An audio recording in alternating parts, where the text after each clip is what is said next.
Hardcoreboxingnews, and that's what's up, man. Hey, Dad. This is $1. And that's what's up, man. Okay, you gonna come on here and just break news just like that, huh? This is $1. Hey, it's your boy J Hardcoreboxingnews. What you got going on, bro? We out of here. It was a great fight. Caleb was sharp. The first five, 6 rounds he was sharp. But Benavidez came on later on and put the pressure on. It was a great fight. I thought Plant won the first 5 rounds, and then I think Benavidez took this the second half. It was a great fight though. I had 7-5 for Benavidez. It was a great fight. Caleb did his thing. He looked good. He don't got nothing. He don't got his head down nothing. He did his thing. He was a warrior. And Benavidez did his thing too.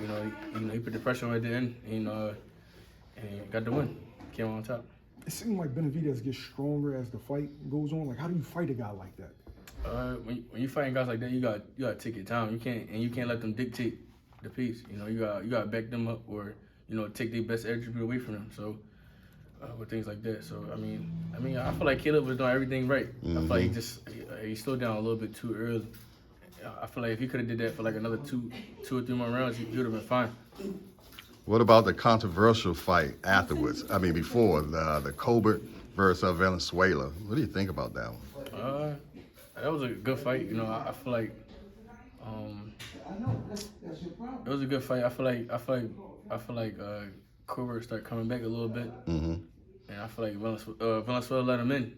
I feel like he let him come back a little bit. So I feel like he made it a little closer than what it was. But it was a great fight, though. And honestly, I'm not a judge, so I don't know who. I can't say who really won, but at the end of the day, it's boxing. I guess they should do a rematch or whatever. If not, so be it. Now, people are calling it a robbery, right? If a fight close, how is it a robbery? I don't get it. Venezuela was hurting B-Hop or Chris Colbert a lot, but I don't know, he was just letting B-Hop come back too much. After he hurt him, he'll let B-Hop come back and pity pat and work his way back into the fight. And I feel like B-Hop was backing him up, then he was boxing him, and he was doing a little bit of everything. So I could see why a judge thought he won, but then again you gotta look at the other side because Venezuela was putting the pressure on and hurting him a lot. So that fight was 50-50. You don't know who won. Is that something you definitely want to see again as a fan? Yeah, for sure. They both was definitely action-packed. That was a great fight for the fans.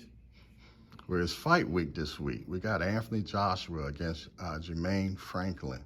And as you know, Joshua has switched trainers. He's with Derek James now. What do you think about that fight this weekend? It's on April Fool's Day. Who Joshua Franklin? Jermaine Franklin. He fought Dylan White last time. Yeah. I ain't get to see that. Oh, okay, cool. I ain't get to see that. Okay, well, that answers the question. Yeah, I ain't gonna lie. I don't mess your video up, but I don't No, know. they ain't messing no video. We like keeping it real here, man. And I'm not editing it either. Yeah, no, I don't know who that is, but Okay. I'm gonna look him up now that y'all sit there and then y'all come back. Yeah, he just fought Dylan White, and it was kind of a little controversy. The fight, Dylan actually won the fight, but a lot of people felt though that Jermaine could have won that fight too. So right. Now afterwards, Joshua was supposed to be fighting Dylan White, but he ended up fighting.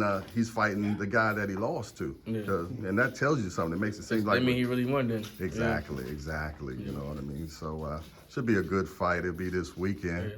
And the big one we got coming up, we got Gervonta Davis against Ryan Garcia. Yeah.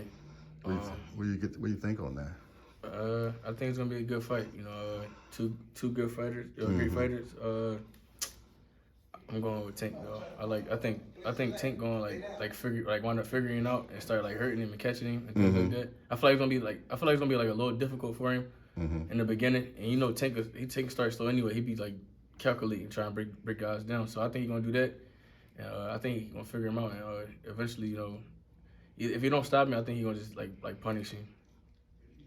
Now, Ryan's kind of making a big deal about the rehydration clause. Mm-hmm. Now, you're a fighter that fights practically every fight under a rehydration clause because you're in the IBF. Is it that big of a deal? No, it's not big of a deal. You know, the weigh-ins be in the morning, early in the morning, so you can rehydrate back up to whatever weight you want after that. So as long as you make that contract weight for the second day weigh-in, you're fine. Okay. Do you think that's like kind of like I ain't gonna call it a built-in excuse, but kind of like to sway the narrative? Kind of, sorta, but I mean, you can't use that as an excuse though. You know, at the end of the day, it's boxing. You gotta do what you gotta do. You know, and he really a 35 pounder. It's not like he a 40 pounder. How many times did Ryan Garcia fought at 40? He only fought at 40 one time. The other fight was at like a catch weight. So what's wrong with 136? In my eyes, if Tank give you a catch weight, you should be able to give him a rehydration clause. Yeah. Right. Compromise. Yeah. Appreciate you, Boots. Appreciate you. All right, man. It was definitely a pleasure. This is Jay Hardcore, Hardcore Boxing News. I'm here with Jaron Boots Ennis, and we out of here. Appreciate you.